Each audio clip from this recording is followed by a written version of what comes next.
चलिए स्टार्ट कीजिए। Arab League. Arab League has historically क्या champion the Palestine cause. championed the Palestine cause. The Arab League तो is a अब हमें regional. पता है कि हम जब पैलेस्टाइन का इशू डिस्कस करते हैं तो हम किस साइड पे बात करें? Middle east. तो मिडिल ईस्ट में जो सबसे इफेक्टिव ऑर्गेनाइजेशन है, जैसे हमने कहा सार्क होगी, एशियान होगी, ये सारी। तो अरब कंट्रीज की जो सबसे इंपॉर्टेंट ऑर्गेनाइजेशन हमें देखने को मिलती है वो कौन सी है? अरब लीग। अरब लीग ने काफी ज्यादा कोशिश की कि वो पैलेस्टाइन कॉज के लिए कुछ काम कर सकें, पर फ्यूटाइल नहीं हो पाया। फ्यूटाइल हमने कल वाले क्लास में कर ही लिया। क्यों नहीं हो पाया? Because they are very adamant. The Arab League is a regional organization of 22 Arab countries in the Middle East and Africa, founded in Cairo in 1945 to foster close cooperation on political, economic, cultural, and social nature, aiming to safeguard member independence and sovereignty while promoting Arab interests, though it faces challenges with internal unity and collective action established on March 22, 1945. अब अरब league के बारे में, जैसे हमने अरब League का, SAARC का देखा, ASEAN का देखा, जिनका ऑब्जेक्टिव क्या है? जिनका ऑब्जेक्टिव है सोशल कल्चरल डेवलपमेंट। उसी तरह से हमारी ये जो ऑर्गेनाइजेशन है अरब लीग, इसका कोई नेटो जैसा ऑब्जेक्टिव नहीं है। नेटो का ऑब्जेक्टिव क्या है कि अगर किसी ने एक के ऊपर अटैक किया तो सारे अटैक करेंगे, यही था ना नेटो का ऑब्जेक्टिव, जिसके अगेंस्ट वॉरसॉ खड़ा किया था पर वो ब्रिंडल अप हो गया था। अब यहाँ पे अरब लीग का ऑब्जेक्टिव भी सार्क जैसा ऑब्जेक्टिव है। वो क्या है? कॉपरेशन देना, social political economic and cultural cooperation देना, ताकि इनकी इकोनॉमी अपलिफ्ट हो, सोसाइटीज आपस में एक दूसरे के साथ मिलके रहे और कलेक्टिव एक्शन हो, और सोसाइटी ये पूरे के पूरे Egypt, Iraq, Jordan, Lebanon, Saudi Arabia, Syria, Yemen जो इसके मेंबर्स हैं उनकी कलेक्टिव डेवलपमेंट हो। राइट, आगे चलिए। The objective to strengthen this coordinate politics, promote economic, social, and cultural program while safeguarding sovereignty and independence. तो ऑब्जेक्टिव क्या है इनका? कोऑर्डिनेट इस तरह की पॉलिसीज बनाना, चाहे वो इकोनॉमिक हैं, चाहे वो सोशल हैं, चाहे वो कल्चरल हैं, जिनसे इनका जो एरिया है वो ज्यादा इंडिपेंडेंट एंड सॉवरेनिटी अचीव करें और इकोनॉमिक प्रोग्रेस हो। एरिया समझ आ गया ना आपको? मिडिल ईस्ट को कौन कौन सा, इसके मेंबर्स कौन कौन से हैं जो 1945 में इसके मेंबर्स बने थे? One was Egypt, other was Iraq, then Jordan, Jordan का पुराना नाम है trans Jordan, then Lebanon, Saudi Arabia, Syria and Yemen. Next page पे देखो, मैंने आपको एक टेबल भी दिया है इसका। हाँ जी मैम। देखो लोकेशन देखो, ऊपर टर्की है, हाँ। नीचे सीरिया, सीरिया के साथ ईरान उसका नेबरिंग कंट्री, एंड नीचे Jordan, Lebanon and Israel. Israel की पोजीशन हमने लास्ट लेक्चर में पूरी देख ली, और इसराइल और पैलेस्टाइन का पूरा इशू देख लिया। राइट, अब इस टेबल के अंदर ये सारे के सारे काम से है नेबरिंग कंट्रीज। और अगर हम इंडिया से देखें, इंडिया से कितना दूर है देखो।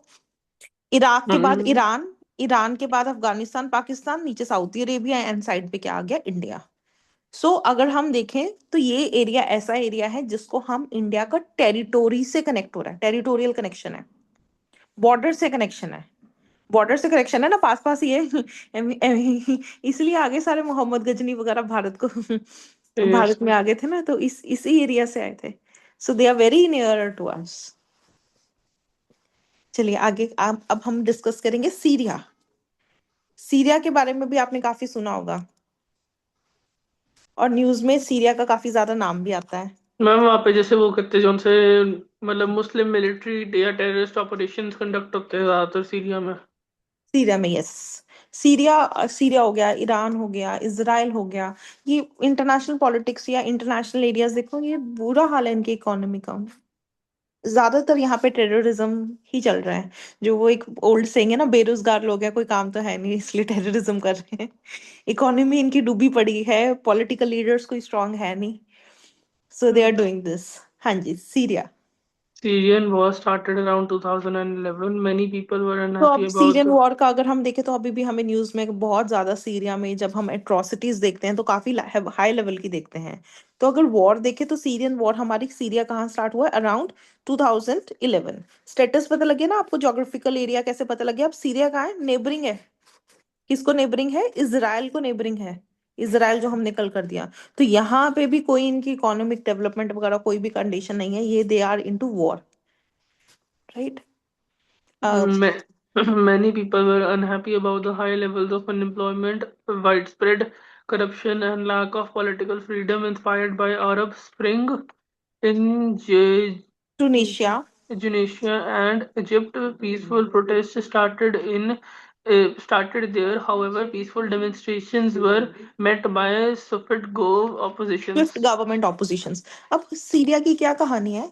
सीरिया के अंदर जो डेवलपमेंट, जैसे मैंने आपको बताया, बहुत ही बुरा है। हाई लेवल ऑफ अनएम्प्लॉयमेंट है बेटा, वहां पे वाइड स्प्रेड करप्शन है, पॉलिटिकल फ्रीडम था नहीं। तो लोगों को लगा कि जब तक हमारे जो लीडर हैं, प्रेजेंट पॉलिटिकल पोजीशन, जो हमारी जो लीडरशिप है वो प्रेजेंट पॉलिटिकल लीडरशिप है, तब तक हमारा देश तरक्की नहीं कर सकता।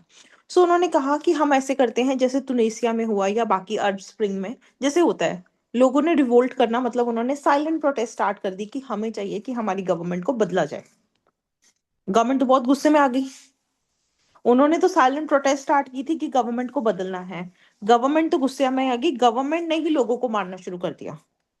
तो जो भी प्रोटेस्टर्स थे उन सबको इन्होंने फिनिश करना शुरू कर दिया। तो ये कितना बुरा होगा जब एक तो आपके पास अनएम्प्लॉयमेंट है, ठीक है, आपकी तरक्की के कोई चांसेस दिख नहीं रहे, और लोग चाहते हैं कि हम इस जो सर्कल सा हमारा बना हुआ है, विशियस सर्कल है, हम उससे बाहर निकले। तो उनको एक रास्ता दिख रहा है विशियस सर्कल से बाहर निकले का, वो क्या है? अपनी पॉलिटिकल लीडरशिप को चेंज करना। पर पॉलिटिकल लीडरशिप बैठी इस तरीके से है, अगर कोई उसके सामने बोलता है तो वो डिक्टेटर की तरह उनको मार देते हैं। तो क्या उनकी कंडीशन इंप्रूव होएगी? बिल्कुल भी नहीं होगी। रिसोर्सेज होंगे यूटिलाइज ही नहीं कर पाएंगी। क्या वो लोग अपना फ्यूचर देखेंगे? नथिंग। तो ये कंडीशन है वहां पे सीरिया में। देखिए सीरिया में तो बहुत बुरा हाल हुआ है, आगे सारा लिखा हुआ है, मैंने रीड कीजिए। When the government uses deadly weapons to crush the dissent, अब protest गवर्नमेंट ने क्या erupted. यूज करना शुरू कर दिया? डायसेंट। डायसेंट मतलब जो लोग भी गवर्नमेंट के खिलाफ खड़े हुए, जो पीसफुल प्रोटेस्ट कर रहे थे, गवर्नमेंट ने उनके खिलाफ ही डेडली वेपन्स यूज करने स्टार्ट कर दिए। Protests erupted nationwide. The violence rapidly escalated, eventually giving way to brutal war. The conflict caused displacement by over half of the Syrian so population. What अगर हमारी देश में हमें ऐसे हालात दिख रहे हैं जो बदलने वाले नहीं हैं, सरकार ऐसी दिख रही है कि वो भी बदलने वाली नहीं है, और उसने हमारी अपलिफ्टमेंट के लिए कोई काम नहीं करना, तो क्या करूंगी? मैं भागूंगी, है ना? अब कुछ जनरेशन पहले हम देखेंगे बहुत सारे लोग बाहर जाते थे खुश होके कि यहाँ हमारी तरक्की नहीं है, पर अब तो देख रहे हैं इंडिया कितना डेवलप हो रहा है, अब तो बाहर भाग वाले रहे इधर थे आ रहे लोग। हैं। अब वापस आ रहे हैं तो कितने देख के हैरान है, इंडिया ने इतनी तरक्की कर ली। हम्म। सो अब जहाँ पे वो लोग क्या कर रहे हैं, फिर डिस्प्लेस हो जाते हैं, छोड़ आते हैं आसपास के एरियाज में, वो लोग सीरियन पॉपुलेशन डिस्प्लेस होके चले जाती है। राइट, आगे पढ़िए, कॉन्फ्लिक्ट क्या है? The conflict began as a Syrian uprising against the government of Syria and its leader, President Bashar al-Assad. अब ये कॉन्फ्लिक्ट क्या है? सीरियन, इसको हम बोलते हैं सीरियन अपराइजिंग। न्यूज़पेपर में जब आप इसको देखेंगे तो you will see it as a serious uprising. किसके खिलाफ हुई थी? इनके प्रेसिडेंट है बेटा, उनका नाम है बशर अल असद। बशर अल असद, इनको लगा कि जितनी देर बशर अल असद हमारे पॉलिटिकल लीडर रहेंगे, हमारा जो सीरिया है वो तरक्की नहीं कर सकता। तो इसके खिलाफ इन्होंने क्या शुरू की थी? अपनी पॉलिटिकल अपराइजिंग। अब Since जैसे जैसे अब लोग, हमने भी देखा ना, when we had that revolution of 1857 India के हाँ, अंदर, तो बहुत सारे लोग अलग अलग जगह पे म्यूटिनी कर दी, उन्होंने इकट्ठे हो गए ब्रिटिश गवर्नमेंट के खिलाफ। अब यहाँ हाँ, पे भी, अब जब गवर्नमेंट इतनी हेजमन होगी तो उसके खिलाफ तो फिर छोटे छोटे ग्रुप्स इकट्ठे होंगे कितने सारे। अब सीरिया के अंदर कोई एक ग्रुप नहीं इकट्ठा हुआ, छोटे छोटे रीजनल ग्रुप थे वो तरक्की करके। जैसे फ्री सीरियन आर्मी, एफएसए उसका नाम, SDF Syrian Democratic Forces, then HTS सबसे फेमस है, HTS is most famous among all, Hayat Tahrir al Sham, and then is Hezbollah. तो ये कितनी सारी फोर्सेस जो रीजनल फोर्सेस हैं, ये स्ट्रांग होगी गवर्नमेंट के खिलाफ। राइट, आगे चलिए। since then, many groups have joined the fighting, with many fighting with each other. अब रीजनल Uh, ग्रुप से कोई इनका स्ट्रक्चर तो है नहीं, आपस में लड़ लड़ के मर जाते हैं। FSA, Free Syrian Army, SCF, Syrian Democratic Forces, STF, Hayat Tahrir al-Sham, फिर Hezbollah. अब more as a than result what we saw that more than half of the population जो सीरिया में थी बेटा, वो सिविल वॉर में 2011 में मर चुकी है। मोर than half population, half million population, बहुत बड़ा रेशियो है ना। इतने लोग सिर्फ वॉर के कारण मर गए, राइट। ऑलमोस्ट 100,000 50,000 के आसपास हो गए। हाफ मिलियन इतने हो गए, 50,000 के आसपास हो हाँ। गए।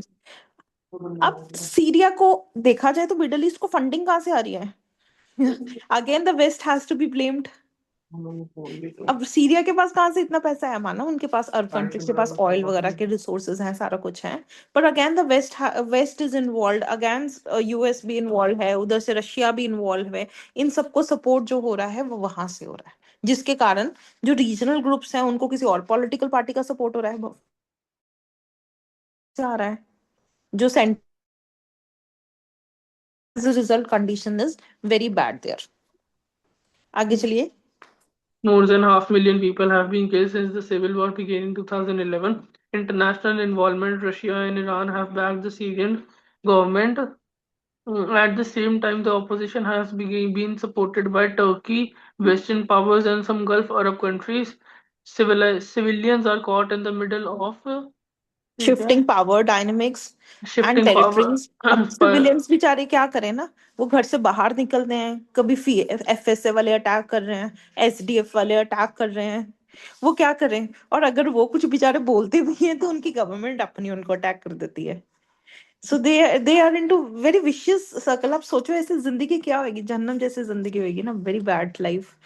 तो सिविलियंस कॉट है मिडिल ऑफ पावर्टी, पैसे उनके पास है नहीं, खाना पानी है नहीं, पावर डायनेमिक्स के बीच में फंसे हुए हैं, टेरिटरीज में, उनको पता ही नहीं है कहाँ वो अपनी फैमिलीज को कैसे उनकी तरक्की करें। और अगर हम सीरिया में देखें तो इंटरनेशनल इन्वॉल्वमेंट देखें तो देखेंगे रशिया और ईरान ने किसको बैक कर रही है? सीरियन गवर्नमेंट को। तो सीरियन गवर्नमेंट की फंडिंग कहाँ से आ रही है? रशिया एंड ईरान से। एट द सेम टाइम जो ऑपोजिशन है, opposition that means small Turkey and regional organisations, FSA, SDF, HTS, इनको भी टर्की से सपोर्ट आ रहा है, कुछ वेस्टर्न पावर से आ रहा है, कुछ गल्फ अरब कंट्रीज से आ रहा है। So everyone is supportive in the form of military, उनको आर्म्स सप्लाई हो रहे हैं। पर अगर इकोनॉमिक डेवलपमेंट देखें तो इट इज जीरो। आगे देखते this हैं। अब एज यूजुअल हमने यूनाइटेड नेशन पढ़ा पिछली क्लास में, डे बिफोर यस्टरडे। तो हमने कहा कि यूएन का जो काम है, लीग ऑफ नेशंस के बाद जो यूएन बना है उसका ऑब्जेक्टिव क्या है? पीस, पीस मेंटेन करना। तो अब यूएन बेचारे ने भी पीस टॉक्स करने की कोशिश की, but as I said Arab world is very adamant. तो हर परी जितनी भी पीस टॉक्स होती थी वो सारी की सारी क्या होगी? फेल। फिर भी हम देखेंगे कौन कौन से एफर्ट्स हुए पीस टॉक्स के, पढ़ेंगे। 2012 UN held peace talk in 2012 in Geneva failed. Geneva failed. Geneva. तो यूनाइटेड नेशंस ने पीस टॉक कराई थी 2012 में जिनेवा में, पर वो क्या होगी? फेल। फिर 2016 में दोबारा पीस टॉक हुई, वो फेल होगी। जैसे पीछे हमने इजराइल का पढ़ा ना, कि इजराइल और पैलेस्टाइन का इशू तो सॉल्व हो सकता था अगर जियो और अरब किसी कॉम्प्रोमाइज में आ जाते हैं, पर वो कॉम्प्रोमाइज नहीं हुआ। सिमिलरली हम सीरिया की पोजीशन देखेंगे, पूरे मिडिल ईस्ट में आपको यही दिखेगा। मिडिल ईस्ट में अगर कहीं घूमने जाना है, कुछ भी करना है, तो याद रखना एक ही जगह यूएई, बाकी सारा मिडिल ईस्ट जीरो, क्योंकि वहां पे अपना इश्यूज बहुत है। I think so 2016. It won't be a good statement. ये लोग ब्रिटिशर्स के अंदर ही ठीक थे। नहीं मैम, ये तो मैं मानता हूँ, ये लोग तो ठीक ही थे जुड़े आपस में। ये तो जब तक ये लोग ब्रिटिश कॉलोनी थे, जैसे इसराइल वगैरह ब्रिटिशर्स के अंदर थे after the second world war, तब तक ही इनकी जिंदगी में कुछ हो रहा था, उसके बाद तो अपने एडमेंट। आप ये अपने भी लड़के मर जाना है इन्होंने। आप सीरियसली, अब 2016 में देखिए। It failed in this talk, which took place in Kazakhstan. Certain de-escalation zones were agreed upon, which could reduce violence, but it failed because Syrian regiment also started air airstriked striking on de. Escalated areas. अच्छा तो इसके अंदर फिर 2016 में इनकी Kazakhstan में दोबारा D escalation Jones की बात हुई। डी एस्केलेशन मतलब इस एरियाज में हम अटैक नहीं करेंगे, पर फिर इन्होंने एयर स्ट्राइक कर दिया। तो डी एस्केलेशन जोन्स भी खत्म हो गई। 2018 ने रशिया आया सामने, रशिया कहता मैं इनका मैटर सॉर्ट आउट कराता हूँ। 2018 में रशिया ने स्पॉन्सर की थी पीस टॉक्स, की मैं खर्चा पानी दूंगा, यहाँ पे रहो, पीस टॉक करो, वो भी फेल हो गई। फिर 2020 में क्या हुआ? कोविड आ गया। हमने देखा ना, 2020 is the hmm worst year of human history, one of the worst year of human history. Covid आ गया। अब कोविड के कारण इनके ऊपर फाइनेंशियल क्राइसिस आ गया। कोविड के कारण इनकी पॉपुलेशन और बुरी होगी, फ्लड्स भी आ गए, ऊपर से इनके एरियाज में विंटर्स भी थी, फाइनेंशियल इश्यूज भी आ गए। 2020 में जाके थोड़ी देर इनके लिए जिंदगी में पीस आया था, और पूरे वर्ल्ड ने भी इंटरफेयर करना बंद कर दिया था, क्योंकि उनके पास सारा जितना पैसा था वो सारा अपने लिए यूज करना शुरू हो गए थे। कोविड देखा हमने बैड। पर ये 2020 Ceasefire occurred finally because of brutal winter foods, floods, and financial issues. It financial issues, तो शांति आ गई थोड़ी देर के लिए। फिर 2024 में जब कोविड वगैरह सब क्लियर हो गया, 2024 के नवंबर में दोबारा इनकी स्टार्टिंग दोबारा से रीइग्नाइट होगी fuel, and they started fighting. और इस टाइम तक 2024 तक बेटा जो सबसे स्ट्रॉन्ग ग्रुप बन गया था दैट वाज एचटीएस। एचटीएस का पूरा नाम है हयात ताहरू अल शाम। तो ये सबसे स्ट्रॉन्ग ग्रुप बन गया था, और इनके कारण जो इनके जो हेजमन थे दैट वाज प्रेसिडेंट बशर अल असद, उनको सीरिया छोड़ के भागना पड़ा था। ये इतने स्ट्रांग हो गए थे। अब नहीं, it is not a matter of good happiness, हमें लगता नहीं है। नहीं, हम हाँ, नहीं हंसने की बात सीरियसली नहीं, मैं हमें ये चीज लगता है। सोचता मैं हूँ। I was also going through all this data देख रही थी, तो अच्छा लगा, हाँ finally they could achieve something, कि वो भाग गए। उसके बाद क्या हुआ? देर कुछ भी नहीं हुआ कोई भी और पॉलिटिकल पार्टी स्ट्रांग रही नहीं, रीजनल ग्रुप्स और स्ट्रांग हो गए, सीरिया के हालात वैसे ही हैं। नहीं, मैं तो मैक्सिमम ये सोच रहा था कि मतलब मुस्लिम्स के जितने भी प्रेसिडेंट वगैरह होते हैं भागते ही रहते हैं हर देश छोड़ जगह के। भाग जाते हैं। हम यहाँ पे हम सुभाष चंद्र बोस था, वो भी जाते थे, आगे आगे जाते थे, तो हर जगह भाग जाते हैं। जब ये भाग गए तो लोगों को लगा, पीपल कुड फील अ रे ऑफ साई, कि wow this is good, finally we can feel something good. But उसके बाद क्या हुआ? अनएम्प्लॉयमेंट बढ़ गया, देर उनके पास कोई ऐसी गवर्नमेंट नहीं थी पूरे देश को संभाल सके। मतलब you can feel the pain, कि अगर 1947 में इंडिया को किसी अच्छी गवर्नमेंट ने उस टाइम पे ना संभाला होता, या अभी भी हमारे पॉलिटिकल लीडर्स को हम अब फिर भी अप्रिशिएट करेंगे इन कंडीशंस देख के, कि अगर अभी भी उन्होंने इंडिया को इतनी अच्छी तरीके से ना संभाला होता तो इंडिया की कंडीशन कितनी बुरी होनी थी। अभी वो तो यूएस ने हमें कहा कि वील पुट इतना टैरिफ लगा देंगे, will put so many tariffs on you, ये कहा ना यूएस ने, और हमने क्या रिस्पॉन्ड किया? रशिया यूरोप से मान लो। यूरोप के साथ हमारी एक mother of all deal sign हो गई है। वो फ्री जोन फ्री गुड्स की होती है, फ्री मैंने भी ट्रेड, देखा था पहले फ्री ट्रेड। 110% यूरोपियन कार्स के ऊपर लगता था टैक्सेस, लेकिन अब ऑलमोस्ट 40% टैक्सेस लगने हैं उधर की जोन सी कार्स या उधर के उसमें जोन सा उधर से सामान इधर इम्पोर्ट होगा। हम्म। और उसके ऊपर यूरोप भी हम यूरोप वाज नॉट हैप्पी। हमने कई बार कोशिश की यूरोप के साथ भी इस तरह की डील साइन करने को। यूरोप को भी अब यूएस के कारण हमारे साथ ये डील साइन करनी पड़ी, क्योंकि हम्म, उसने भी देख लिया कि यूरोप यूएस का इन्फ्लुएंस बढ़ रहा है। तो उसके कारण फाइनली वो उस कारण India got a benefit. So let's see, अभी तो उसके बहुत सारे एलिमेंट्स देखने को मिलेंगे। ब्लेसिंग इन तो डिस्गाइज यू कैन से, अदरवाइज तो होना नहीं था। हमें ऐसे लग रहा है यूएसए अपनी वो दिखाने के कारण कि मैं सब कुछ हूँ, उसी में डूब जाएगा। हाँ, पुतिन भी तो यही कह रहा है। वो कहता है नेटो में इतने सालों से नेटो खत्म करना शुरू कोशिश कर रहा था, क्योंकि इन्होंने प्रॉमिस किया था वॉर्सो पैक्ट जब डिसॉल्व हुआ था कि नेटो भी डिसॉल्व करेंगे, पर बट इन्होंने नहीं करा नहीं की। था। पर अब तो ट्रम्प करवा के ही रहेगा। लेट्स सी, कोई भी पर्सन ज्यादा हेस्ट में आ जाए तो कई बार ये नुकसान कर देता है ना। Under cover agent for Russia. हाँ, under cover agent, right, you can say that. हाँ जी, 2024 का In November 2024, the Syrian civil war was रीइग्नाइटेड। reignited by conflicts in Gaza and Lebanon. The Islamist group HTS Hayat Tahrir al-Sham and allied rebel forces seized control of a number of towns and villages in Apio and Idlib province. तो as a result क्या देखा गया 2024 के अंदर? जो Syria के अंदर सबसे इफेक्टिव ग्रुप क्या हो गया? एचटीएस। फिर दिसंबर 2024 में फाइनली जो प्रेसिडेंट थे बशर अल असद, उनको लगा कि अब मेरा इसमें चलने वाला है नहीं, अब अगर मैं यहाँ पे रुका तो मुझे पकड़ लेंगे, क्रिमिनल डिक्लेयर कर देंगे। Then he fled. पढ़ लीजिए। On 18th December 2024, the President Bashar al-Assad regime collapsed during a major offensive by opposition forces. This was led by HTS Islamic Group. This was the result of months of mounting tension with HTS forces gaining numerous provinces around Syria. Bashar al-Ahmad Ahmed's fleet to Russia, ending 24-year rule. This was a pivotal moment for Syrians. However, future remains highly uncertain for Syrian civilizations. Now Al-Qaeda terrorists. हम्म। तो अब क्या देखा जा रहा है, कहते हैं 24 years के बाद finally what they wanted, peaceful strike, उन्होंने यही किया ना कि जो बशर अल असद है अपनी प्रेसिडेंटशिप छोड़ दें। फाइनली सीरियंस को वो मिल गया, बशर अल असद, उन्होंने प्रेसिडेंटशिप छोड़ दी। पर छोड़ने के बाद अब कोई स्ट्रांग पॉलिटिशियन तो है नहीं वहां पे, कोई स्ट्रांग पॉलिटिकल पार्टी भी नहीं है। एज ए रिजल्ट जो सीरियन के लोग जो पहले सफर कर रहे थे अब उससे दुगना सफर कर रहे हैं। उनका फ्यूचर क्या है एज ऑफ 2026, अभी भी उनका फ्यूचर कैसा है, अनसर्टेन। मैम एक चीज पूछनी है, सी एस टी एस है वो हम्म। वो वही अलकायदा है? जो एचटीएस है वो मतलब इसके काफी सारे ग्रुप होते हैं ना। नहीं, यहाँ पे उसको लिखा है ना वो अलकायदा नहीं, अलकायदा उनका भी रोल आना शुरू हो गया ना वहां पे। ये अलग, अलकायदा अच्छा ये अलग टेररिज्म हो गया। ऑर्गेनाइजेशन है। हाँ मैंने आपको ना अलकायदा भी कराना है, 2-3 दिन रुक जाओ, वो साथ में क्लब होगा तो बेटर रिस्पॉन्ड कर दूंगी इस पॉइंट पे कि किस तरह से उन लोगों का इधर आना सिस्टम है। Syrian refugees. The majority of Syrian refugees have stayed in the Middle East.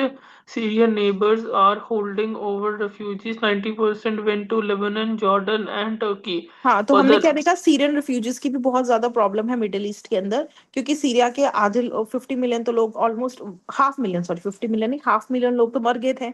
बाकी आसपास की कंट्रीज में चले गए, तो कितनी परसेंट पॉपुलेशन की, ऑलमोस्ट 90% पॉपुलेशन कहाँ चलेगी, लेबनन, जॉर्डन एंड टर्की, क्योंकि नेबरिंग कंट्रीज मैंने ये दिखाई हैं। उसके अलावा जो थोड़े से और देश हैं, इराक, इजिप्ट, नॉर्थ अफ्रीका, वहां चले गए। हाँ जी, फिर other fleet to Iraq, Egypt, और North Africa. 103 million, ये क्या 10% है, ये 103 million है? 1.3 million. 1.3 million request asylum. Asylum. Asylum asylum का from मैंने, I told you the meaning of asylum, asylum होता है शरण मांगना। जैसे इंडिया ने किसको असाइलम दिया हुआ है इस टाइम पे? Indian Muslims. वो असाइलम नहीं दिया, इंडिया से सेक्युलर कंट्री। हमने बांग्लादेश की प्राइम मिनिस्टर को असाइलम दिया हुआ है, हाँ शरण मैं दी। वो और हमने नाम क्या सुन के मडियाडगंज के अंदर दलाई लामा के फॉलोअर्स को असाइलम दिया हुआ है। पॉलिटिकल एक्ट होता है, asylum is a political act. asylum from Germany, Sweden, Hungary, Greece, Austria, Netherlands, Belgium, Denmark, France, etc. At present, Syria is in fragile, volatile transition following the fall of Assad regime in late अब eight 2024. Present जो Syria का हम अगर हम देखें, what is the status of Syria, it is in a fragile volatile transition. अब वो देख रही है, असद रिजीम तो फॉल हो गई है, इस टाइम पे एक प्रेसिडेंट है, HTS leader Ahmad Al Sahara.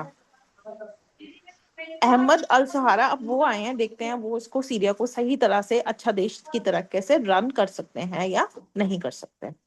Now Syria is led by President Ahmed al-Sahara, HTS leader facing fragments, control, owning instability, deep humanitarian crisis, food health displacement, and are holding over refugees. 90% went to Lebanon, Jordan, and Turkey.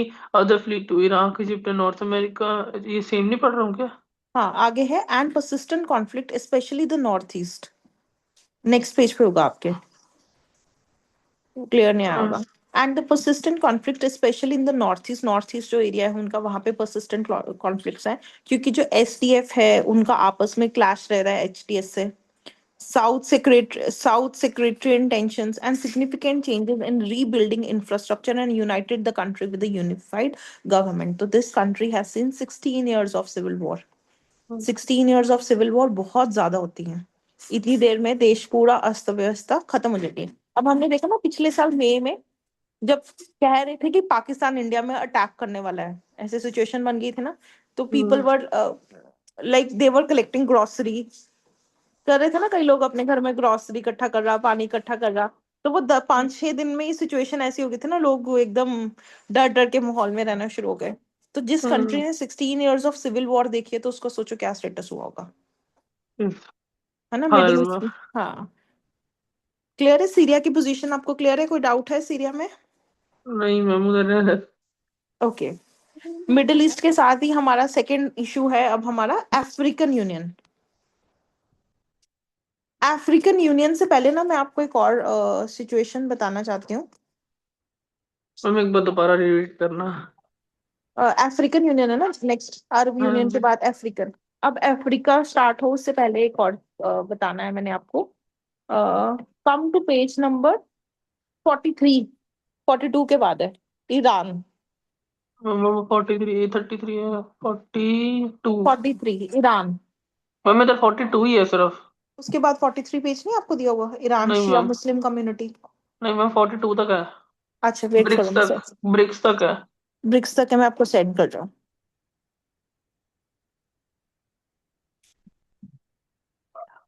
Ma'am वैसे ये PDF 42 page के बाद कितना रह जाएगा international law? नहीं है अभी तो। वैसे ही पूछ रहा था। ओके अभी है इंटरनेशनल, चलेगा आपका भी थोड़े दिन।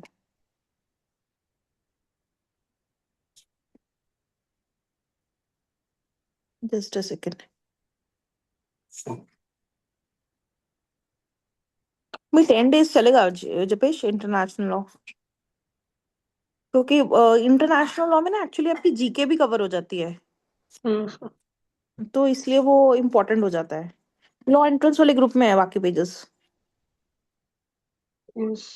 मैं सेंड करती हूँ आपको दोबारा।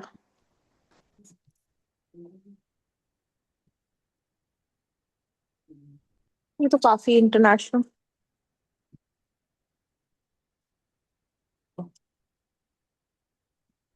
ये देखिए लॉ जरा। एंड।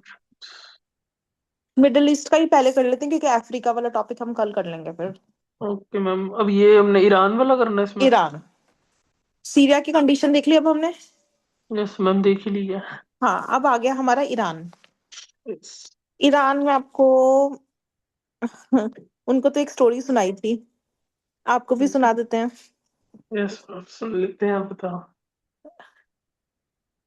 ये 4 फोटोज देखो।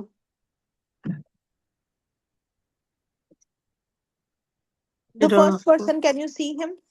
यस मैम, वो काली सी पगड़ी वाला गोरा है। हाँ, हाँ जी मैम।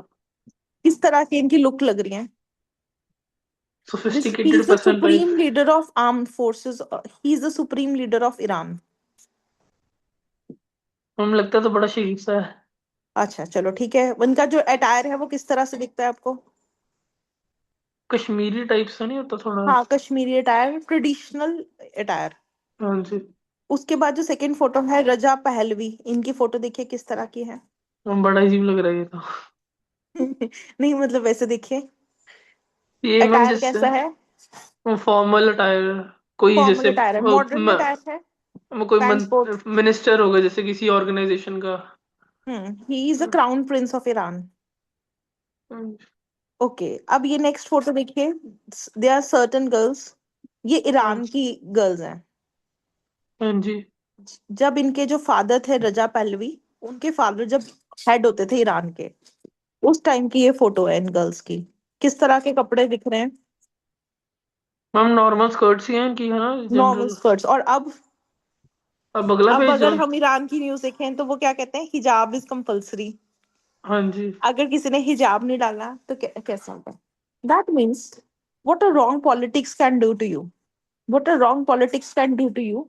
कुछ साल पहले ईरान कैसा था, जैसे हम लोग हैं, मॉडर्न अटायर डाल रहे हैं, मॉडर्न सारा कुछ डाल रहे हैं, उस तरह का है। पर अब जो ईरान है वो किस तरह का है, बिल्कुल ही रिलीजियस नेशन, बिल्कुल ही ऐसा नेशन जहां पे हिजाब कंपलसरी है। तो जैसे हम कहते हैं ना कोई नेशन प्रोग्रेस करता है, तो अगर हम ईरान की डेवलपमेंट देखें, उसने प्रोग्रेस नहीं किया, उसने बैक किया है, बैक गया है ना। अब ईरान के बारे में अगर हम देखेंगे तो ईरान किस तरह की कम्युनिटी है, मैंने आपको बताया था ना, मुस्लिम्स हैव 2 ग्रुप्स इंडिया के अंदर। जो मैक्सिमम मुस्लिम पॉपुलेशन है दैट इज सुन्नी पॉपुलेशन। ये मैम कराया था। कौन सी सुन्नी बदू? सुन्नी, मेरे ख्याल मुस्लिम लॉ के लेक्चर्स आपने नहीं लगाया ना। मुस्लिम लॉ नहीं मैंने लगाया, वो सिर्फ मानिक ने लगाया थे। अच्छा ठीक है। जो मैक्सिमम पॉपुलेशन इंडिया के अंदर है मुस्लिम्स की, वो दैट इज सुन्नी। 2 तरह के मुस्लिम कम्युनिटीज हैं, one is Sunni, other is Shia. जो इंडिया में मैक्सिमम पॉपुलेशन है दैट इज सुन्नी मुस्लिम्स की। और वर्ल्ड ओवर जो ईरान वगैरह इस साइड की कंट्रीज में शिया मुस्लिम्स हैं। तो ये जो ईरान है हमारा, ये किस तरह की कंट्री है, शिया मुस्लिम कम्युनिटी कंट्री है। किस तरह की कंट्री है? या मुस्लिम। शिया मुस्लिम्स। अभी अगर हम ईरान का स्टेटस देखें तो पहले मैंने ना थोड़ी सी न्यूज आइटम्स लिखे हैं कि ईरान के बारे में अगर हमें न्यूज में मिलता है तो हमें क्या क्या मिलता है, थोड़ा सा देखेंगे, रीड करेंगे।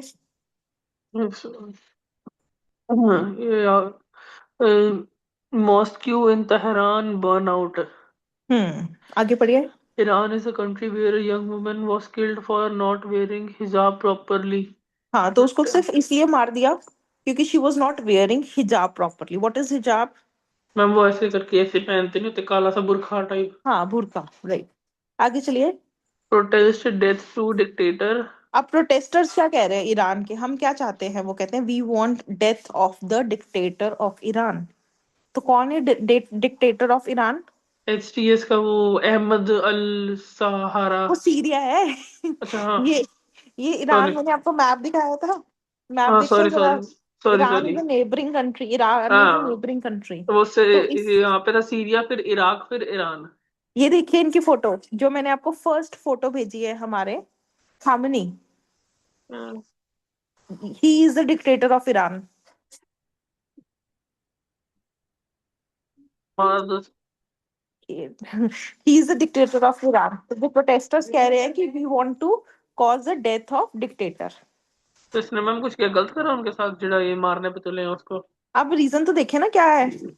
पहले ईरान कैसा था? Modern Iran. इन्होंने क्या बना दिया ईरान को? हिजाब वाला ईरान।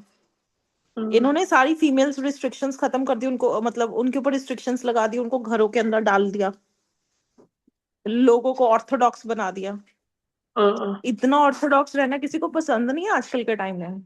मैम मैम हर किसी को वही होता है ना, वो मन में सबके चला गया कि मेरी फ्री लाइफ है, अब अपनी मर्जी से कोई रहना चाहे तो रह सकता है। हाँ।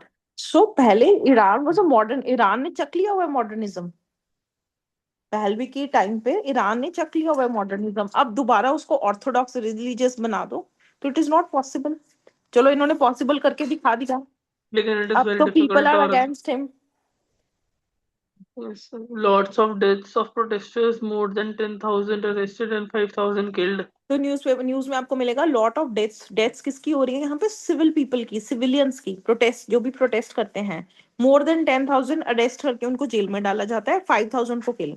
तो एक तो आपकी गवर्नमेंट बुरी, ऊपर से आप प्रोटेस्ट करते हो तो आपको मारा जा रहा है। तो ये तो जैसे हम कह रहे हैं कि इंडिपेंडेंस के टाइम पे जो ब्रिटिशर्स ने इंडियंस के साथ किया, ये तो वही ये वही लोग कर रहे कंडीशन हैं। वो इस तरह के सॉवरन वर्ल्ड में चल रही है, जहाँ पे यूनाइटेड नेशन है, जहाँ पे लीग ऑफ नेशन है। हम तो सोचते हैं ये तो बहुत पुराने समय की बात है, पर this is going in front of our eyes. ठीक है, आगे पढ़िए, आगे क्या कह रहा है fourth point? Fourth point is Pahlavi will return. Long live the king. They are referring to Reza Pahlavi, the exiled son of Iran's Lord Shah, living in USA since 1979 revolution. He is seen as someone who can led Iran. Sitting in USA, he is calling for more protests. आप कौन, अब ये क्या कह रहे हो? Pahlavi will return. अब Pahlavi की तो डेथ हो चुकी है, तो उनका बेटा है जो भागा हुआ है, भाग के कहाँ रह रहा है? यूएसए में। जिनकी मैंने आपको फोटो दिखाई ना, रजा पहलवी। हाँ जी, तो ये वो क्या दूसरा कह रहे वाला। हैं? हाँ, दूसरा वाला जो मॉडर्न अटायर में है, जो पैंट कोट डाल के बैठे हुए हैं। तो ये क्या कह रहे हैं? Pahlavi will return, long live the king. हम चाहते हैं हमारा किंग वापस आए। They are referring to Reza Pahlavi. Reza Pahlavi की बात कर रहे हैं, जो ईरान के जो पहले लीडर थे, मतलब किंग थे, लार्ड शाह उनका बेटा है। और वो 1979 से यूएसए में रह रहा है। उसको देख रहे हैं कि he is seen as someone जो वापस आके ईरान को लीड कर सकता है। तो यू ये नो, अभी तक है। आपको याद है जब हमारे हम लोगों को जो नॉर्थ इंडिया के, ये पंजाब में है, महाराजा रंजीत सिंह। हाँ जी। जब महाराजा रंजीत सिंह की डेथ के बाद ब्रिटिशर्स ही कब्जा कर पाए थे ना नॉर्थ ईस्ट हाँ वाले हाँ जी हाँ वेस्ट में। जी, नहीं तो पहले उन्होंने तो नहीं कर पंजाब में पाए करने थे। नहीं दिया था। जो उनका बेटा था लास्ट सन, दुलीप सिंह, उसको तो क्वीन उठा के ले गई थी, हाँ और उसने उसको अपना बेटा बना के रखा था। हाँ जी हाँ जी। तो जब क्वीन लेके गई थी, तो एक दिन उसको पता लगा कि मैं कौन हूँ। आई एम द, मैं ये जो ये सब कुछ, मैं क्वीन का बच्चा नहीं हूँ। I am the son of, I am different Maharaj. Because I am the son of Maharaja Ranjit Singh. हाँ क्योंकि जी। जब वो अपनी मदर से मिला तो उन्होंने उनको बताया कि ये सब नकाशी नकुशी तो हमारे वहां पे, तू तो राजा है, ये तो तेरा राज्य खत्म करने के लिए तुझे यहाँ पे उठा लाए हैं। तो ही हम्म, wanted to come back.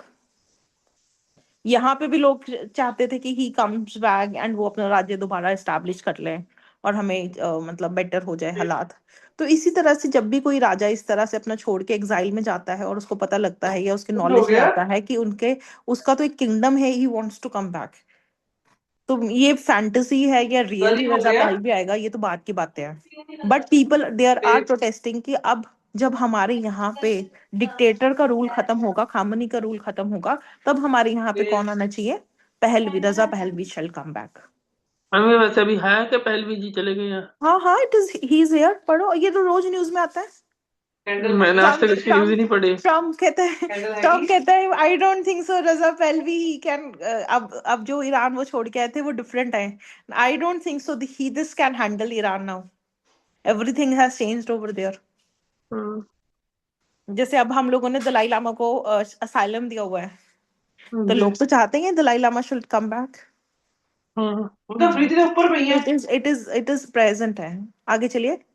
Mashhad, the most important religious city, home to Imam Reza Shia Muslim. Historically, Iran has witnessed power struggle, calling for return of Reza Pahlavi is an act of defense, a direct rejection of Istital regime, also in Tehran. आगे ये different different news articles हैं। आगे चलिए। In Ukraine, कहते हैं अगर हम world का डाटा देखें यूक्रेन के अंदर, अब रशिया और यूक्रेन की ऑनगोइंग वॉर है, हाँ जी। डाटा देखेंगे यूक्रेन में 2025 में जो डाटा आया है, कितने लोग मरे? Two five one 2514 four people were killed. और ईरान के अंदर पिछले 15 दिन में कितने लोग मैम मरे एक हैं? मिनट, एक मिनट होल्ड करें। हाँ, विष्णु।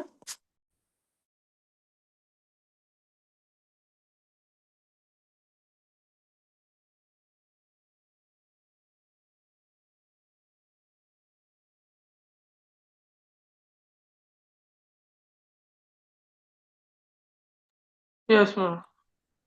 अब डाटा अगर हम देखेंगे बेटा, तो अगर हम यूक्रेन का पूरा एक साल का डाटा देखें 2025 का, तो कितने लोग मरे? 2514 people were killed, yes right. और कितने इंजर्ड हुए? Around 12,142 injured. बट ईरान के अंदर पिछले 15 दिन के अंदर, पिछले 15 दिन के अंदर कितने लोग मर गए? 15 डेज के अंदर ही more than that people were murdered as well as skilled. तो 2000 से प्लस लोग पिछले 15 डेज के अंदर अंदर ही ईरान के। आप म्यूट कर लो थोड़ी देर, मैं ही बोल रही हूँ, ऐड कर देना। 2025 के अंदर पिछले कुछ ही दिन में बहुत ज्यादा मास स्लॉटर एंड मर्डर हुआ, जिसमें इससे भी ज्यादा लोग उनकी डेथ कॉज हो गई थी। So what we see is there कि जो प्रोटेस्ट ईरान में चल रही हैं, दे आर मोर ब्रूटल। जो किलिंग ईरान में चल रही है, that is more brutal. So the position in Iran is very very bad. अगर हम इसके अंदर फर्दर रीड करेंगे तो हम क्या कहेंगे? इसमें क्या लिखा है? ईरान के अंदर रिजीम ड्यूरिंग ब्रूटल प्रोटेस्ट हो रही है। फर्दर अगर हम प्रेजेंट डाटा देखें, तो उसमें हमें जीके में न्यूज में दिखता है, ट्रम्प भी चाहता है, Donald Trump, he also wants the protesters to continue their protest. And he is also saying कि अगर प्रोटेस्टर्स प्रोटेस्ट कर रहे हैं, अपने लीडर को साइडलाइन करने की कोशिश कर रहे हैं, तो हम प्रोटेस्टर्स के साथ हैं। व्हेन ही सेड दिस, अगले ही दिन उन्होंने इंटरनेट बंद कर दिया, ईरान के सारे।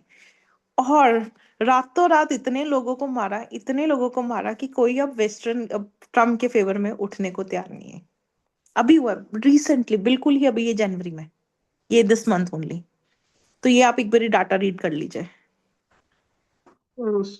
In Ukraine in 2025, 2,514 people were killed and 12,142 injured. But in Iran, in 15 days, more people were killed. Jan 8 and 9, case of mass slaughter plus murder. Iran is doing brutal protest. Trump also wants protesters to continue protest. Iran oil. Trump want to keep oil price low. Iran has an exercise for expertise, extraction. Iran के अंदर सबसे ज्यादा oil की expertise है, oil extract करने की। It is one of the largest oil producer. It is the sixth world oil producer. तो इसलिए ट्रम्प चाहता है ईरान की जो कंडीशन है, ईरान हमारे कब्जे में थोड़ा सा आ जाए। The largest or sixth oil producer after Venezuela, now chances of Iran. हाँ, आफ्टर Iran, वेनेजुला भी कह रहा है ना, ईरान, आपने देखा होगा पीछे, it was on high alert कि ट्रम्प हमारे ऊपर अटैक करना चाह रहा है। हाँ वैसे भी क्यों? यूएसए और ईरान की वो न्यूज आई रही थी कि इनके हाँ, वो बीच में इसी लड़ाई हो रीजन जाएगा। के कारण है, इसी रीजन के कारण है बेटा। आफ्टर वेनेजुला वेनेजुला के अंदर तो इतनी एक्सपर्टाइज है ही नहीं जो ईरान के पास एक्सपर्टाइज है ऑयल प्रोडक्शन की। तो चांसेस हैं कि अब ईरान और ट्रम्प का मतलब यूएस का शायद कुछ इशू हो जाए। Iran produces 4% of world produce of oil. on Jan 6. अब हुआ क्या, जिस दिन ट्रम्प ने कहा प्रोटेस्टर्स को कि हम तुम्हारे साथ हैं, क्योंकि जो पहलवी राजा है वो कहाँ रह रहा है, वो भी यूएस में रह रहा है। तो ट्रम्प ने भी कहा protesters please continue, if you need my support I will be there. इतनी बात कहना, अगले दिन इंटरनेट शम, और इन्होंने पकड़ पकड़ के सारे लोग मार दिए। और अगर उसकी न्यूज देखो तो लाशें ऐसे पड़ी हैं मार्केट एरिया में, सारी जगह, लाइन में, तो मैम ये लाइन यूएन में डेड बॉडीज पड़ी है, तो लाइन में, 50 50 यूएन 100 का 100। फिर रोल क्या हुआ जब लोग ही इतने मर रहे हैं? वो क्या कर सकते हैं, वो कुछ नहीं कर सकता, वो बातें करता है बस। Hmm. Next. On Jan 6, the exiled Reza Pahlavi called for mobilization protest. He is the son of last Lord Shah of Iran. Jain On six की भी Jan उनकी इसी ये मंथ की बात है बेटा, 2026 की। 6 जनवरी की उनकी स्टेटमेंट आई थी रजा पहलवी की, कि हम चाहते हैं कि प्रोटेस्टर्स इकट्ठे हो जाए और वो डिक्टेटर को हटाने की कोशिश करें। फिर 8 जनवरी को ईरान में सारा का सारा इंटरनेट शट ऑफ हो गया, और उसके बाद किसी को पता ही नहीं है। जो थोड़ी बहुत ही न्यूज मिली है उसमें उन्होंने क्या देखा, डेड बॉडीज ही डेड बॉडीज, हर जगह पे, मार्केट में, हर जगह पे वो लोगों को मार दिया गया। और उनके बाद में उनके फॉरेन मिनिस्टर की स्टेटमेंट आई थी थोड़े दिन बाद, कि हमारे ईरान में सारा कुछ कंट्रोल में है, और हम सब कुछ कंट्रोल में है, आप लोग बाहर के लोग इंटरफेयर मत करो।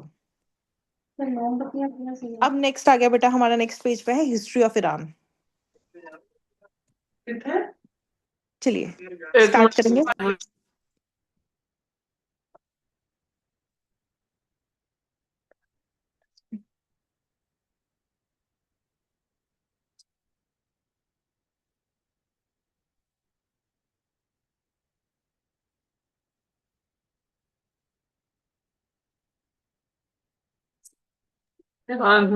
History of Iran. देख लो, अगर कल करना है तो कल कर लेते हैं।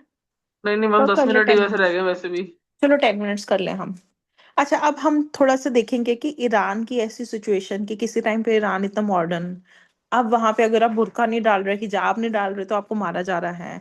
किसी टाइम पे ईरान के लोग, कहीं फीमेल्स को देखो, वो कोई एयर हॉस्टेस बन रही है, कोई कुछ बन रही है, इतना प्रोडक्टिव मॉडर्न देश अपना, और उनके पास एक्सपर्टीज है ऑयल के रिलेटेड। तो इतना मॉडर्न देश इतना ऑर्थोडॉक्स कैसे बन गया? तो लोग तरक्की करते हैं, ये बैकवर्ड कैसे हो गया? He came back to अब Iran ये थोड़ा सा हिस्टोरिकल डाटा है ताकि आपको समझ आए कि होता हुआ क्या।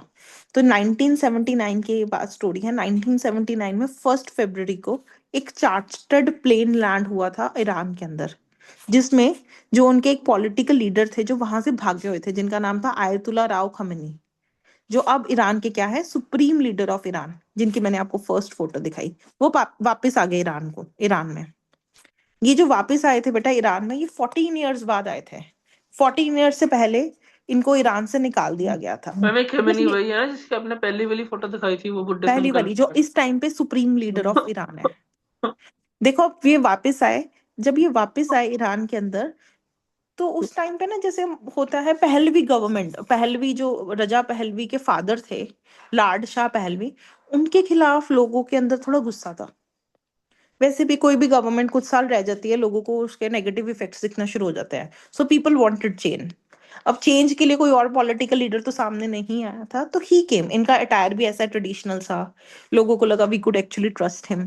सो आफ्टर 14 ईयर्स जब ये ईरान में वापस आए, तो पीपल एक्चुअली वेलकम्ड हिम, और उनको लगा कि ये अब एक अच्छा देश एस्टैब्लिश करेंगे। क्लियर? फिर उसके बाद आप इसमें थोड़ा सा ये दो फर्स्ट 3 पॉइंट्स पढ़ लीजिए ताकि मैं आगे चल सकूं।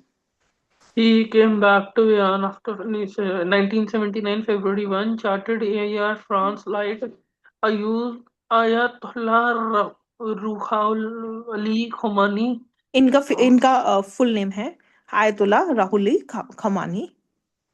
almost 84 years old। अभी at present he is almost 84 years old. 10 साल में गया, ये भी खत्म है, वेट क्या करनी लोगों को। और यू सी वी से कि हम लोग कहते हैं कि रिटायरमेंट एज है इसका, हमारे parents says, but you see the world leaders, Modi ji देख लीजिए, वर्ल्ड पुतिन देखिए, ट्रम्प को देखिए, ये खमानी देखिए जी, they are all into 70s और 80s। फिर भी लगे हुए तो हैं। ये तो पूरा देश चलाने में active, morning active, afternoon active, evening active. हाँ कोई इनको हाँ। जॉइंट पे नहीं है, कोई कुछ नहीं है, they are running the nation. It is just a state of mind. Yes ma'am. फिर आगे। he came back to Iran. He came back to Iran after 14 years in exile in Iraq and France. Millions of people came to celebrate him. People welcomed him as his revolution, but he was not able to, yeah, build the country. build the तो he country. Came back to Iran after 14 years। ये Iran में आए थे, France में exile किया हुआ था इन्होंने, वहां पे रह रहे थे। काफी सारे लोग इनको वेलकम करने के लिए आए। तो इन्होंने अपनी तरफ से कोशिश की, पर इन्होंने इस टाइम पे जो ईरान बिल्टअप कर दिया है उसको देख के हमें क्या लगता है, he was not able to build the country. Right. In अब 1950s, 1950s में देखें इनके बारे में क्या था। अब 1950s में अगर हम इनकी बैकग्राउंड देखें, उस टाइम पे खामनी he was very popular and other popular person was Lad Shah. But जो लाड शाह थे, he was more into western ideology, कपड़े भी वैसे डालना, लोगों को उस तरफ से लेके जाना चाहिए। खामनी थे वो पाठ पूजा करने वाले, इस्लाम इस्लाम करने वाले। तो इनकी जो फिलॉसफी थी वो कैसी फिलॉसफी थी कि मैं नहीं चाहता कि ईरान के लोग अपना कल्चर भूल जाएं। I want to keep Iran as a model for the society जहां पर इस्लाम का पूरा आदर हो रहा है। तो इनकी यही थिंकिंग के कारण इनको देश छोड़ के भागना पड़ गया था, फिर ये फ्रांस चले गए थे। जब ये वापस आए तो ये और स्ट्रांग आए कि हमारे यहाँ तो इस्लामी कल्चर ही रहेगा। मैम इस्लाम का हाँ ये जी। भी आजकल कल्चर बन चुके बंदों को मारना। चलो, इन 1950s। In 1950s, 1950, Khomeini was popular because he opposed the Shah of Iran. Shah was a Western ally. He tried to create secular and liberated Iran, but liberal Khomeini, Iran, he sorry, try to create secular and liberal Iran. जैसे हमने India create किया, हमने India कैसा create किया, हमने कहा हिंदुस्तान, चाहे हमारा नाम हिंदुस्तान है but it is not a Hindu nation, it is a it is secular nation. तो ये भी चाहते थे जो ईरान है वो सेकुलर कंट्री बन जाए। तो पर खामनी was against it, he was very much against it. He said कि नहीं, मैं तो हार्ड लाइनर हूँ, मुझे तो पूरा का पूरा वो मुस्लिम नेशन ही बनाना है। So as a result he was exiled at that time. but but Khomeini, you see ना, अभी आप देखो, हमने चाहे इंडिया को, हिंदुस्तान में चाहे हमने हिंदूज को ज्यादा प्रमोट नहीं किया, हमने सेकुलर स्ट्रक्चर अडॉप्ट किया, उससे हमने कितनी प्रॉब्लम्स सॉर्ट आउट कर ली। इन देशों ने जब एक चीज को पकड़ पकड़ के, इस्लाम को पकड़ पकड़ के ज्यादा आगे किया, जो ज्यूज वाला प्रॉब्लम इसराइल में, और ज्यूज में प्रॉब्लम भी यही है, हमने सबको एक्सेप्टेंस किया। हमने जो सबको एक्सेप्टेंस दी उससे हमारी प्रोग्रेस अचीव कर रहे हैं हम। अभी इंडिया तो बहुत अच्छी इकोनॉमी बन रहा है। और हमने एट द सेम टाइम हमने ये चीज मानी, किसी को इस बारे में रिलीजन टू रिलीजन हमने लड़ना क्यों है। We all are humans, we gave more importance to humanism. तभी हमने सेकुलर स्ट्रक्चर अडॉप्ट किया। but Khomeini despised this. His hardline politics eventually got him exiled. In 1964, he moved to Iraq, where he created the foundation of Islamic State. Khomeini wanted to make Iran Wal-Faqih or guardianship of Islamic jurists. According to him, God created Islam to be followed as per the divine law, i.e. शरीयत। ये तो बहुत शरीयत law. अजीब, ये मेरे को भी बड़ा अजीब लगता है, शरीयत लॉ मैंने शरीयत, देखा था। शरीयत लॉ। तो उन्होंने कहा कि इस्लाम, गॉड ने, जो भगवान ने हमें बनाया, वो हमने इसलिए नहीं बनाया कि हम कोई सेकुलर स्ट्रक्चर अडॉप्ट करें। हमें भगवान ने इसलिए बनाया ताकि हम शरीयत को फॉलो करें। ये उसका आइडियोलॉजी था ईरान के प्रति। सो ये he was emphasising on his ideology more and more. इसलिए उसने कहा कि जो मुस्लिम क्लरिक्स जो हैं वो रूल करने चाहिए ईरान को, ताकि क्योंकि उन लोगों को ही शरीयत का नॉलेज है, जिनको शरीयत को नॉलेज है वो ही इस ईरान को चलाएगा। So the Muslim तो clerics, when he came back, तो इन्होंने अपना कॉन्स्टिट्यूशन लिखा। कॉन्स्टिट्यूट ये खुद ही लिख के लेके आए थे। जब वो अच्छा, एयर फ्रांस की फ्लाइट में आए, साथ में अपना कॉन्स्टी लिख के लेके आए थे। उसके अंदर लिख के लेके आए थे कि जो ईरान है आज के बाद वो कोई सेकुलर नेशन नहीं है, ये गार्डियनशिप रहेगा इस्लाम का। और इसको जो भी पार्टी रूल करेगी, जो भी सब कुछ इसका रूलर चलेगा, प्राइम मिनिस्टर जो बने, प्रेसिडेंट बने, पर ये किसके हिसाब से चलेगा, शरीयत के हिसाब से चलेगा। राइट, आगे चलिए। so the Muslim clerics should rule Iran. It was added to Iran constitution by 1978. It was clear that Shah regime would fall. So Khomeini allies started to draft his own Iran constitution. He brought it with him to Iran in 1979. The powerful fractions of Iran is Kurds, working class, and masses.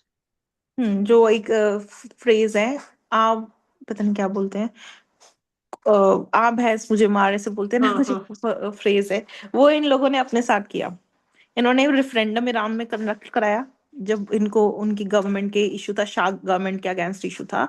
तो referendum के अंदर maximum 98% लोगों ने किसको support कर दिया, खामनी को, ayatollah खामनी को सपोर्ट कर दिया। एज ए रिजल्ट ईरान ने अपना जो बैड फेस था वो देख लिया, उनको सपोर्ट करके अब वो ईरान क्या बन गया, बिल्कुल ही एक आउटडेटेड नेशन। चलिए। By Khomeini, referendum was conducted in Iran. The question question was was simple, simple.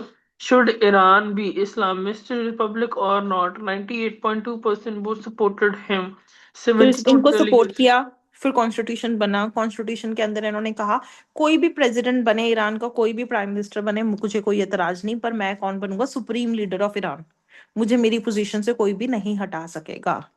तो उसके बाद ईरान में बहुत सारे प्रेसिडेंट्स बने, बहुत सारे प्राइम मिनिस्टर बने, पर जब भी थोड़े से कोई लिबरल प्राइम मिनिस्टर बनता था, या थोड़ा सा कोई वेस्टर्न वर्ल्ड वाला बनता था, या कोई थोड़ा सा मॉडर्न अप्रोच वाला प्राइम मिनिस्टर या प्रेसिडेंट बनता था, उसको ये खत्म कर देते थे। एज अ रिजल्ट बार बार प्रेसिडेंट प्राइम मिनिस्टर वहां पे हटते रहे, ऑपोजिशन खत्म होती रही। क्लियर, आगे चलिए। 72 delegates appointed by the Assembly of Experts heavily relied on Shariat made the Constitution of Iran. Khamenei was Iran leader for life. This constitution was public in 1979, so Islamic Republic was formed. In 1980, the country was हाँ, liberal. तो अभी ये 79-80 की बात है, 1980 में खामनी अभी enter हुए। उस टाइम पे कंट्री किस तरह की थी, लिबरल थी। इन्होंने क्या कर दिया, कॉलेज बंद कर दिया, यूनिवर्सिटीज बंद कर दी, सारा सिलेबस यूनिवर्सिटीज का चेंज कर दिया, 2-3 साल यूनिवर्सिटीज बंद करके, और वहां पे सारा शरीयत का सिलेबस पढ़ाना शुरू कर दिया। कपड़े चेंज कर दिए, वेस्टर्न आउटफिट्स पूरे बंद, जीन्स बंद, ट्रेडिशनल आउटफिट्स प्लस वो हिजाब। हिजाब स्टार्ट कर दिया। आप समझ आए, इसको लोग मारने के पीछे भी दौड़ रहे हैं। आगे बढ़िए। इन 1980, देखो The ना कितने सालों country, से जी रहे हैं ऐसे, 1980 और अब क्या है 2026, तो लोग तरक्की करते हैं, पीछे ये चले गए। पीछे जा रहे हैं। हम्म। The country was liberal, the colleague syllabus, the तो college college syllabus, syllabus, the clothes of boys and girls, the music company banned everything. He shut magazines and newspapers. He banned democratic political parties. In 1981, there was cultural revolution. Universities were shut.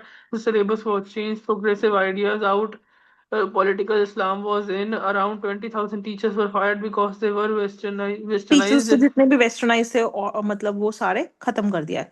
फिर Iran की army से इनको लगा कि, Khamenei को लगा मुझे बहुत खतरा है, अब इन्होंने आर्मी बदल दी, इन्होंने अपनी आर्मी बनाई। और ISI वो जो type. आर्मी थी, उनके जो कई लोग थे वो नॉर्मल मार्केट्स में भी डिप्लॉय कर दिए। अगर कोई लेडी हिजाब नहीं डालती थी, कोई भी वेस्टर्न कल्चर को फॉलो करता था, ये उनको भी मारते थे। Iran army Khamenei didn't trust Iranian army because of Western influence, so he created Islamic Revolutionary Guards, his own army, which were to directly report to him. Only own army, navy, air force of the guards came in. These guards were also deployed inside Iran, forcing women to cover their heads according to Shariat, forcing men to have long हाँ, beards. तो जैसे women's को उन्होंने कहा हिजाब डालो, main should have long beards, क्योंकि इस्लाम में दे हैव लॉन्ग बियर्ड्स। आगे चलिए। उसके बाद जितने भी presidential elections, prime ministers, president जितने भी आए जो इनके अगेंस्ट है, उन सबको खत्म करना शुरू कर दिया। एज अ रिजल्ट ये खुद भी थोड़ी काफी देर के लिए प्रेसिडेंट बन गए। Iran first presidential elections in Jan 1980. Abdul Hassan Bani Sadan became president. He was an advisor to Khamenei, but he was not hardliner. He was hardliner नहीं impeached. था वो, बिल्कुल इतना ज्यादा मतलब इस्लाम को फॉलो करने वाला हार्डलाइनर इतना सख्त नहीं था, तो इनको इम्पीच कर दिया गया and he fled to France. Opposition were arrested in thousands. Many were executed in August 1981. Iranian dissidents opposition bombed Islamic Republic headquarters. They killed the new president on his. And his prime minister, तो ma'am यहाँ पे 21 months के अंदर and his PM. ये second last page थोड़ा clear नहीं है। Okay, मैं दोबारा भेज देती हूँ। एंड हिज पीएम, मैं बोल देती हूँ आगे थोड़ा सा ही है। मैं आपको फोटो भी भेजूंगी। 3 elections were held in 21 months 3 elections हुई, कोई गवर्नमेंट बन नहीं रही थी। As a result Ayatollah Khamenei खुद इलेक्ट हुए प्रेसिडेंट, और इन्होंने 2 टर्म्स के लिए सर्व किया 1989 तक। 1989 के बाद फिर ये बाद में अपना सुप्रीम लीडर बन गए, और बाकी सारा गवर्नमेंट ऐसे चलती रही, right. As a result what we see, जो ईरान का स्टेटस है, जैसे हमने कहा सीरिया का बहुत बुरा है, ईरान पर सीरिया में क्या हुआ, अस, वो बशर अली असद निकल चुके हैं। अब उनके लिए जो नए आए हैं, लेट्स सी वो कैसी गवर्नमेंट बनाते हैं। इजराइल का हमने देख लिया, पैलेस्टाइन में अरब रहना शुरू हो गए, बाकी सारे में ज्यूज रह रहे हैं, पर उसका भी अभी डिस्प्यूट चल रहा है। सिमिलरली ईरान का भी अभी हमने डिस्प्यूट देख लिया। So the total middle east except UAE is in cure. अब ये यूएई वाला के पास पैसा इतना है, वो कहता है हमें लड़के क्या ही मिल जाएगा। तो पैसा आया है ना, उन्होंने भी क्रिएट किया है, पैसा तो इनके पास भी है ना। यूएस हाँ, यूएस खाली जगह तो नहीं किसी की लड़ाई में इंटरफेयर करना चाहता, वो इसलिए इंटरफेयर करना चाहता है क्योंकि ऑयल बहुत ज्यादा है इनके पास। ये तो है। यूएस से हाँ, वो लड़ाई भी अगर वो कहीं भी एंटर भी हो रहा है तो अपने मतलब से होगा, उसको किसी से मतलब परवाह से। ही नहीं। हाँ, तो अभी हम आज कंक्लूड करते हैं, बाकी कल हम कंटिन्यू करेंगे। ओके। Okay, thank you.